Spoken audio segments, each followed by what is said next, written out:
नमस्कार दोस्तों। राजकीय स्नातकोत्तर महाविद्यालय प्रतापगढ़ राजस्थान के इतिहास विभाग द्वारा मैं डॉक्टर आसिफ हुसैन आप सबका पुनः स्वागत करता हूं। दोस्तों, हमने इससे पिछले वाले वीडियो में देखा था कि पेरिस सम्मेलन की क्या पृष्ठभूमि थी। पेरिस सम्मेलन में विभिन्न संधियाँ हुई थी। उन संधियों में किन किन राष्ट्रों की महत्वपूर्ण भूमिका थी, किन किन महत्वपूर्ण व्यक्तियों की भूमिका रही है। तो आइए देखिए, इसी क्रम में आगे देखते हैं कि पेरिस सम्मेलन में कौन कौन सी संधियाँ हुई, कौन कौन सी संधि प्रमुख रही हैं। आइए देखिए, पेरिस सम्मेलन की प्रमुख संधियाँ। सेब्रे की संधि अगस्त 1920। यह संधि तुर्की के परिप्रेक्ष्य में थी। तुर्की साम्राज्य का विघटन कर दिया गया और उसे एशिया माइनर, प्रायद्वीप और कुस्तुनतुनिया तक सीमित कर दिया गया।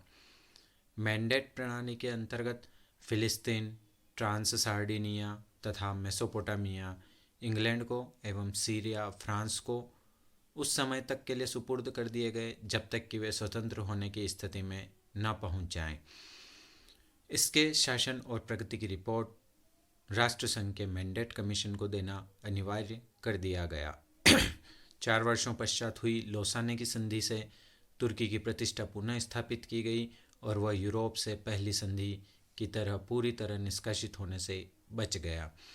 तुर्की में मुस्तफ़ा कमाल पाशा के नेतृत्व में एक राष्ट्रीय आंदोलन प्रारंभ हुआ, जिससे बाध्य होकर मित्र राष्ट्रों ने उसके साथ एक सम्मानजनक संधि 1923 ईस्वी में की, जिसे लाओसाने की संधि के नाम से जाना जाता है।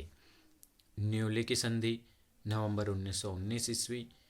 प्रथम विश्व युद्ध में बुल्गारिया ने जर्मनी का साथ दिया था। पराजित देशों में शामिल बुल्गारिया के साथ विजेता राष्ट्रों के प्रतिनिधियों ने पेरिस के उपनगर न्यू इली में 27 नवंबर 1919 ईस्वी को एक संधि की, जिसे न्यू इली की संधि के नाम से जाना जाता है। इस संधि के द्वारा बुल्गारिया को उन अधिकृत प्रदेशों को वापस कर देना पड़ा जिनको उसने युद्ध के दौरान जीता था। बुल्गारिया को अपने राज्य के क्षेत्र रोमानिया, यूगोस्लाविया और ग्रीस को देने पड़े। एजियन सागर तट बुल्गारिया से लिया गया। अब बुल्गारिया के पास केवल काला सागर का तट रह गया था। बुल्गारिया की सेना 20,000 तक सीमित कर दी गई थी। बुल्गारिया को भी युद्ध का उत्तरदायित्व स्वीकार करना पड़ा और एक बड़ी रकम हर्जाने के रूप में देनी पड़ी। जर्मनी का साथ देने के कारण बाल्कन प्रायद्वीप के नवोदित देशों में सबसे अधिक क्षति बुल्गारिया की ही हुई और वह इस क्षेत्र का सबसे महत्वहीन देश बन गया। त्रियानो की संधि जून 1920 ईस्वी। यह संधि हंगरी के साथ 4 जून 1920 ईस्वी को की गई थी। हंगरी को ऑस्ट्रिया से पृथक कर दिया गया था या पृथक मान लिया गया था, पृथक गणतंत्र मान लिया गया था। ट्रांस वेनिया का क्षेत्र प्रदेश उसे रोमानिया को देना पड़ा। इसके अतिरिक्त स्लोवाकिया, चेकोस्लोवाकिया को तथा क्रोएशिया, यूगोस्लाविया को देना पड़ा। हंगरी का फ्यूम नगर, जो कि बंदरगाह था, को इटली और यूगोस्लाविया दोनों ने स्वतंत्र नगर का दर्जा दिया। 1924 ईस्वी में यह नगर इटली को दे दिया गया, किंतु इसका मुख्य उपनगर सुशाग यूगोस्लाविया का भाग बना रहा। हंगरी की सेना घटाकर 25,000 कर दी गई और नौसेना को भंग कर दिया गया। इसी प्रकार मंग्यार जाति या हंगरी की गरिमा समाप्त हो गई। सेंट जर्मेन की संधि दिसंबर 1919 ईस्वी। प्रथम विश्व युद्ध के पश्चात 10 दिसंबर 1919 को पराजित राष्ट्र ऑस्ट्रिया और मित्र राष्ट्र या मित्र शक्तियों के मध्य पेरिस के निकट सेंट जर्मेन नामक स्थान पर एक संधि हुई। इस संधि की सबसे बड़ी विशेषता ऑस्ट्रिया हंगरी के पुराने विशाल साम्राज्य का विभाजन करना और इसमें हिस्सा मांगने वाले 5 देशों चेकोस्लोवाकिया, पोलैंड, यूगोस्लाविया, इटली और रोमानिया के दावों को संतुष्ट करना था। बोहेमिया व मोरविया को मिलाकर चेकोस्लोवाकिया की स्थापना की गई। बोस्निया, हर्जेगोविना आदि प्रदेश सर्बिया को देकर नवीन यूगोस्लाविया की स्थापना की गई। इटली को ऑस्ट्रिया से टिरोल, ट्रिस्टे, इस्ट्रिया आदि मिले। 381 धाराओं वाली इस संधि में ऑस्ट्रिया व जर्मनी के गठबंधन को समाप्त कर दिया गया। इस संधि द्वारा ऑस्ट्रिया हंगरी को बहुत बड़ी कीमत चुकानी पड़ी। उसकी विशाल सेना व भव्य राजवंश इस संधि की भेंट चढ़ गए। इस संधि के परिणाम स्वरूप ऑस्ट्रिया क्षेत्र और जनसंख्या में पुर्तगाल से भी छोटा गणतंत्र रह गया। ऑस्ट्रिया से उसके बंदरगाहों को भी छीन लिया गया। सैनिकों की संख्या को कम करने के उद्देश्य से उसे मात्र 30,000 सैनिक रखने की अनुमति दी गई। ऑस्ट्रिया को भी युद्ध के लिए दोषी ठहराते हुए क्षतिपूर्ति करने का वचन लिया गया। इस संधि का एक दोष यह भी था कि ऑस्ट्रियन में जो जर्मन निवास करते थे वे जर्मनी के साथ मिलकर या मिलना चाहते थे, किंतु ऐसा नहीं करने दिया गया। इस प्रकार विल्सन के आत्मनिर्णय के सिद्धांत का खुला उल्लंघन हुआ। आगे चलकर इसके दुष्परिणाम संपूर्ण यूरोप को भुगतने पड़े। वर्साई की संधि 28 जून 1919 ईस्वी। प्रथम विश्व युद्ध के विजयी मित्र राष्ट्रों ने विभिन्न पक्षों पर कभी गोपनीय तो कभी खुली बैठकों के बाद 250 पृष्ठों का एक प्रारूप तैयार किया।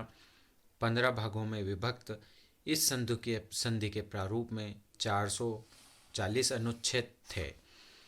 7 मई 1919 ईस्वी को मित्र राष्ट्रों ने संधि के प्रारूप को जर्मन प्रतिनिधियों को सौंपते हुए उस पर विचार विमर्श के लिए 2 सप्ताह का समय दिया। संधि की शर्तों से असंतुष्ट जर्मन प्रतिनिधियों ने मित्र राष्ट्रों को एक लिखित विरोध प्रस्ताव प्रस्तुत किया। इस प्रस्ताव के माध्यम से जर्मनी ने शिकायत की कि जिन शर्तों पर जर्मनी ने आत्मसमर्पण किया था, संधि के प्रारूप में उन सिद्धांतों का उल्लंघन हुआ है। जर्मन प्रतिनिधियों का कहना था कि निःशस्त्रीकरण की शर्त केवल जर्मनी पर ही नहीं अपितु अन्य राज्यों पर भी लागू होती है या लागू की जानी चाहिए। जर्मन प्रतिनिधियों ने अपने विरोध पत्र में सिर्फ जर्मनी को विश्व युद्ध का उत्तरदायी ठहराए जाने को भी गलत बताया।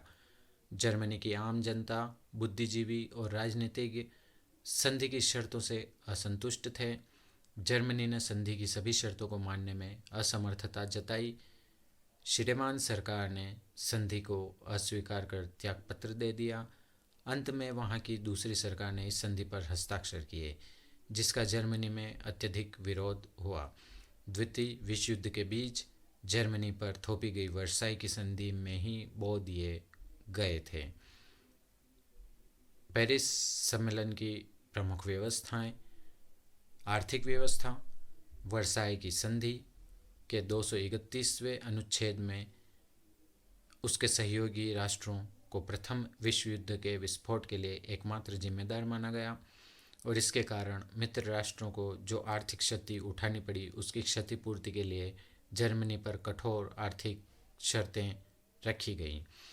क्षतिपूर्ति के रूप में आर्थिक दंड का मतलब निर्धारण करना कठिन था, अतः इसके लिए एक आयोग का गठन किया गया और निश्चित हुआ कि क्षतिपूर्ति के संबंध में अंतिम निर्णय होने तक जर्मनी की सरकार 1921 ईस्वी तक $5 अरब मित्र राष्ट्रों को देगी। इसके अतिरिक्त क्षतिपूर्ति की राशि निर्धारित करने के लिए गठित आयोग द्वारा कुल राशि 66,000 लाख पाउंड निर्धारित थी। विभिन्न जर्मन उपनिवेशों में और मित्र राष्ट्रों में जो भी जर्मनी सरकार और गैर सरकारी पूंजी थी वह जब्त कर ली गई। युद्ध काल में जर्मनी ने फ्रांस के लोहे और कोयले का भरपूर उपयोग किया था, अतः लोहे और कोयले की खानों से भरा पड़ा सार क्षेत्र 15 वर्षों के लिए फ्रांस को दे दिया गया। इस अवधि के समाप्त होने के बाद सार क्षेत्र का भविष्य लोकमत द्वारा तय होने का प्रावधान किया गया। जर्मनी के पक्ष में लोकमत होने की स्थिति में जर्मनी को वहाँ की खानों को फ्रांस से खरीदने का प्रावधान किया गया। मित्र राष्ट्रों के क्षतिग्रस्त अथवा विनष्ट क्षेत्रों के पुनर्निर्माण के लिए जर्मनी पर पर्याप्त मात्रा में मशीनें, औजार और पत्थर, ईंट, स्टील, सीमेंट, चूना आदि सामग्री देने के लिए बाध्य किया गया। प्रादेशिक व्यवस्था। राइनलैंड को 3 भागों में विभक्त कर दिया गया, उत्तरी, मध्यवर्ती और दक्षिणी। इन तीनों क्षेत्र पर मित्र राष्ट्रों की सेनाएं रखने का प्रावधान किया गया। इस प्रावधान के अनुसार उत्तरी भाग पर 5 साल तक, मध्यवर्ती भाग पर 10 साल तक और दक्षिणी भाग पर 15 साल तक मित्र राष्ट्रों की सेनाएं रखने की व्यवस्था की गई।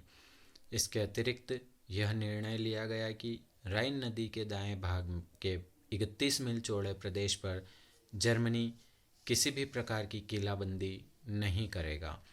खनिज संपदा की दृष्टि से अति महत्वपूर्ण माने जाने वाले जर्मनी का सार क्षेत्र 15 वर्षों के लिए फ्रांस को सौंप दिया गया, किंतु सार का प्रशासन राष्ट्र संघ के अधीन कर दिया गया। 15 वर्ष पश्चात जनमत संग्रह द्वारा यह निश्चित होना था कि सार क्षेत्र के निवासी फ्रांस में रहना चाहते हैं या जर्मनी के साथ, या राष्ट्र संघ के शासन के अधीन रहना चाहते हैं। जर्मन अधिकृत श्लेस्विग प्रांत में जनमत संग्रह कराया गया। जनमत संग्रह के आधार पर उत्तरी श्लेस्विग डेनमार्क को दिया गया और दक्षिणी श्लेस्विग जर्मनी के साथ रहा। 1871 ईस्वी में जर्मनी ने अल्सेस और लॉरेंस प्रांत फ्रांस से छीन लिए थे। वर्साई की संधि के द्वारा यह निश्चित हुआ था कि ये प्रदेश फ्रांस के हैं, अतः इन्हें फ्रांस को लौटा दिए जाएं। जर्मनी को पूर्वी सीमा पर सबसे अधिक नुकसान उठाना पड़ा। मित्र राष्ट्रों द्वारा युद्ध समाप्ति के बाद एक स्वतंत्र राष्ट्र पोलैंड के निर्माण का निश्चय किया गया था, अतः वर्साई संधि द्वारा जर्मनी, ऑस्ट्रिया और रूस के पोल क्षेत्र को लेकर स्वतंत्र पोलैंड का निर्माण किया गया। डाइजिंग को स्वतंत्र नगर के रूप में परिवर्तित कर दिया गया। इसे राष्ट्र संघ के संरक्षण में रखा गया।